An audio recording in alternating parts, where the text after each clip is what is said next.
The first people to reach the Americas almost definitely came across from Siberia, and upon making it deeper into the continent, they must have quickly discovered that the animals in America were vastly different from what they were used to, or even what we see here today. Sure, the woolly mammoths, giant cats, and bears might have been familiar enough, but there were also giant camels, massive ground sloths, and nature's mini-tank, the Glyptodon. And these are but a few of the many never-before-seen animals. It must have felt like being transported to a completely new world. So today I'm going to try and tackle one of the most difficult questions in archaeology. When did this happen? My name is Riley Harnett, and this is The Heap.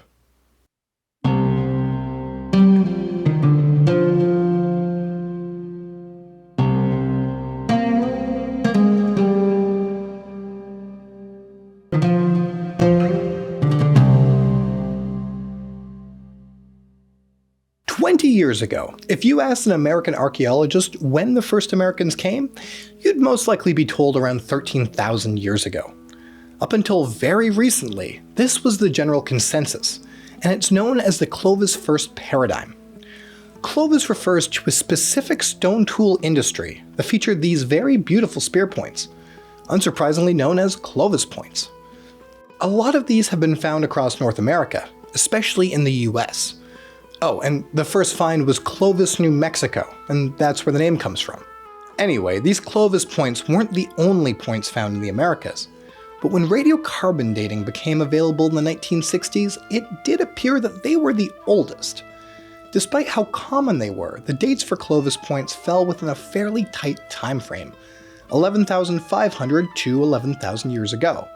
This was later recalibrated to 13,200 to 12,900 years ago. Around the same time, geologists announced the great ice sheets that would have blocked entry into North America from Alaska had melted sufficiently to allow passage in the form of a corridor just a few hundred years earlier. For 15,000 years before that happened, there would have been no walking to North America. You'd need to go hundreds and hundreds of kilometers without food or shelter in frigid temperatures. It's just not happening. You'd have better luck trying to settle Antarctica. Naturally, finding artifacts that date slightly after these ice sheets receded creates a strong case that the people who made Clovis points were the first in North America. But it gets better. The arrival of Clovis also seemed to coincide with the extinction of those great American mammals, the Megafauna. The sizable geographic range where Clovis tools were found and the short time frame in which they were used suggested that these toolmakers were nomadic. This gave rise to the idea that they likely followed the herds of these giant animals, eventually hunting them to extinction in only a few hundred years. After all, the North American megafauna had not encountered human hunters before, and were likely evolutionarily unprepared for them.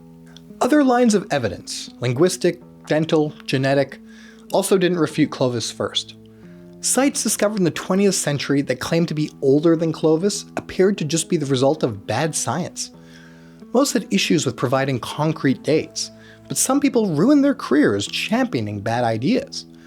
Louis Leakey, one of the all-time greats in finding evidence of our early past in Africa, visited the Calico Hills in Southern California in 1963. There he found thousands of rocks that to him appeared to be stone tools in excess of 100,000 years old. Thing is, the entire area is like Mother Nature's rock crusher, so when you've got millions of broken rocks, some of them are going to look like they were made by humans. His wife and equally accomplished paleoanthropologist, Mary Leakey, reports in her autobiography. And it was Lewis's attempt to fulfill this desire at Calico Hills in the Mojave Desert that was so catastrophic to his professional career and was largely responsible for the parting of our ways. Lewis died a few years later, a pretty ignoble end for a guy whose contributions to the understanding of our origins are pretty significant, to put it mildly. Now, let's be clear, relationship problems are always more complex than a single sentence quote can tell. Mary Leakey's autobiography is an amazing read, and the chapter that quote is from is a heartbreaking tale of life circumstance. But you get the idea. Louis Leakey had a bad take. Okay, so back to Clovis-FIrst. As you'd expect, it became scientific canon. When did people settle the Americas? Around 13,000 years ago. Period. Case closed. It's so elegant, it simply must be true. And then the last 20 years happened. But to understand those, we first have to go to 1975. Outside of the Chilean city of Puerto Montt, locals discovered the bones of a gomphothere, an elephant relative. This fossil eventually made its way to the proverbial desk of Dr. Tom Dillehay, who, with a team of archaeologists, began excavating the site where it was found in 1977. There he finds a peat bog, and bogs are great for preserving many things that decay in the open air.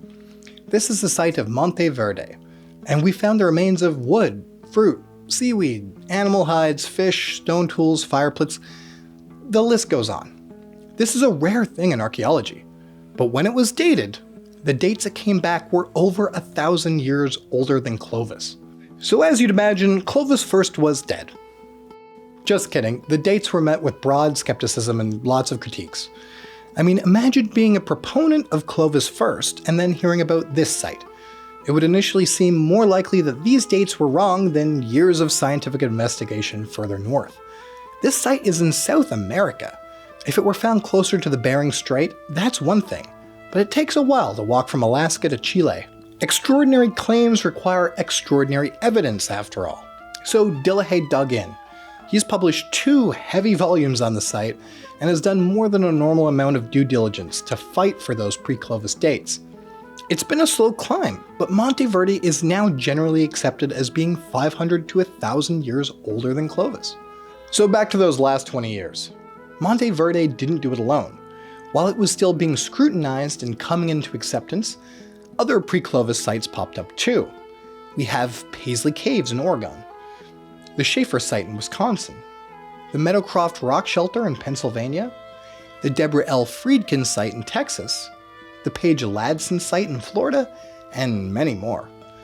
All of these were dated in the last 20 years, and some are up to 2,000 years older than Clovis. So at this point in history, we've got some problems. Not everyone accepted pre-Clovis. Some holdouts still exist today. But by pushing back the dates for people in the Americas, you also need to come up with a way for them to have passed that glacial barrier. This led to the resurgence of an older idea, that the first Americans might have traveled along the coast rather than wait for those glaciers to recede and travel through an ice-free corridor. Even during periods of glaciation, a suitably marine-adapted group could find plenty of food just offshore, due to the abundance of kelp forests along the Pacific Rim. This is known as the Kelp Highway Hypothesis. My, this is splendid, SpongeBob. Wonderful. So now, once again, everything makes sense. Clovis wasn't the first. People came 15 to 16,000 years ago, likely down the coast harvesting marine resources. Once passing the glaciers, some people would venture inland, while some others would continue down the coast, eventually leaving traces of their presence for us to find in Monte Verde. And then we found even older stuff. Just last year, stone tools from Chiquihiti Cave in Mexico were dated as being twice as old at around 32,000 years. Just like calico, these tools were criticized as not being made by humans, and instead were rocks mistaken for human-made tools. I mean, they're limestone tools in a limestone cave surrounded by broken limestone rocks. You definitely need to ensure they're made by humans. The original researchers responded and explained the processes involved to make these tools, and consequently argued that they were not made by natural processes. Here's the kicker. They only argued for the stone tools that were found in a layer that was dated between 12.2 and 16.5 thousand years ago. That's not old enough for me. Luckily, they alluded to their next publication further defending their case. For Chiquihiti to hold weight as the earliest sturdy evidence of people in the Americas, we're going to have to hold our breath for a little bit longer. But while we're waiting, just a few weeks ago, one of the coolest things you can find was announced. In White Sands National Park, New Mexico, we found fossilized human footprints that are 21 to 23,000 years old. How do you date footprints, you ask? Well, you just carbon date the seeds in the sediments above and below. The footprints in between are within that range of dates. It's simple and effective work, and as of today, this site is the strongest evidence for people in the Americas before 16,000 years ago. I imagine it'll be carefully scrutinized like any other oldest site, but today we can allow ourselves to be a little awestruck.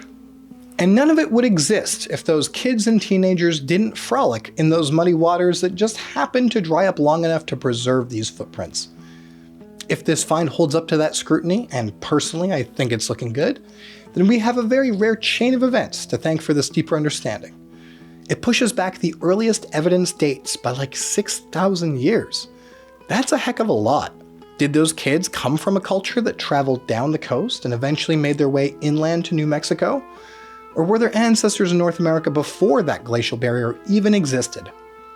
I don't know, but I really want to. The Americas, especially the United States, is also home to a great many archaeologists. Why haven't we been able to find evidence this old before? Or at least this good? Well, if the coastal migration hypothesis is correct, then many of those coastal sites are underwater. Sea levels are of course lower during periods of mass glaciation. The Clovis-FIrst idea is at least partly to blame, and there are a number of ways you can point your finger at it for causing problems.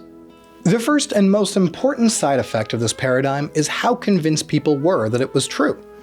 If you can find an older site, you can rest assured knowing that it's going to be heavily scrutinized, and your report will need to uphold a level of quality above and beyond that of normal archaeology. Volumes were published on Monte Verde, and even Chiquahidi Cave, despite the reasonable doubts, has an excellent description of the cave sediments and uses two dating systems that agree with each other. It's good work. But the sites vary in their ability to be interpreted convincingly. Archaeology rarely gets it as easy as the White Sands footprints. I can see someone having an older site and not being able to provide enough convincing evidence that they're right. Maybe you've heard of the Cerruti Mastodon site. It made the case that some humans butchered a mastodon 130,000 years ago. Their evidence isn't very convincing, and it's certainly not old enough on its own to push back the dates over 100,000 years. This is a very extreme example, but take it back a notch and it's not hard to imagine other old sites where the evidence just isn't there. If you go to bat for older sites, you can get yourself in trouble too. Academics who don't believe there is anything older than Clovis are not going to think much of people who do, especially if their work doesn't withstand scrutiny. I talked about Louis Leakey's failure at Calico earlier. There's a long history of people claiming older sites that received no support. In 1964, Alex Krieger suggested 50 pre-Clovis sites. I have no idea what came of any of these, just that they never amounted to anything. An archaeologist at the Meadowcroft rock shelter site understood that his pre-Clovis dates meant that his career, and I quote, was about to veer off into the archaeological badlands, which I think is a beautiful way of putting it. But you're also not going to bat for older sites if you don't believe them possible. Tom Dillahay, the Monte Verde guy, was surprised at his own dates. He acknowledged that he was taught that they weren't possible. Imagine where we'd be now if he didn't change those beliefs and prove his own education wrong. How many archaeologists found pre-Clovis sites, thought them impossible, and left them unreported? I know what you're thinking.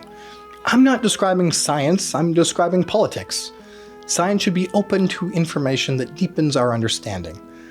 I agree, but this is what happened. It's a pretty embarrassing moment in archaeology. We should also consider the real-world effects this has. Many indigenous oral histories disagreed with Clovis-FIrst. And despite this, many archaeologists didn't think that was evidence at all. Imagine hearing that, the people who took your ancestral homelands from you, telling you that you're wrong about your own history. Imagine then watching them discredit the sites that support your beliefs. Considering the historical oppression of indigenous Americans at the hands of European colonists, imagine how infuriating this must be. Whatever the good intentions, bad ideas can still amount to cultural erasure. Archaeology has taken steps over the last 30 years to mend this relationship with indigenous Americans. But of course, there's much work to be done. For reasons that I've hopefully made clear by now, this is a pretty sensitive topic.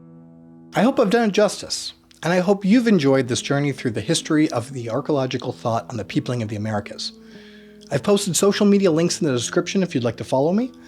Otherwise, if you've got the time, I'd love it if you threw in another video. Thanks for watching.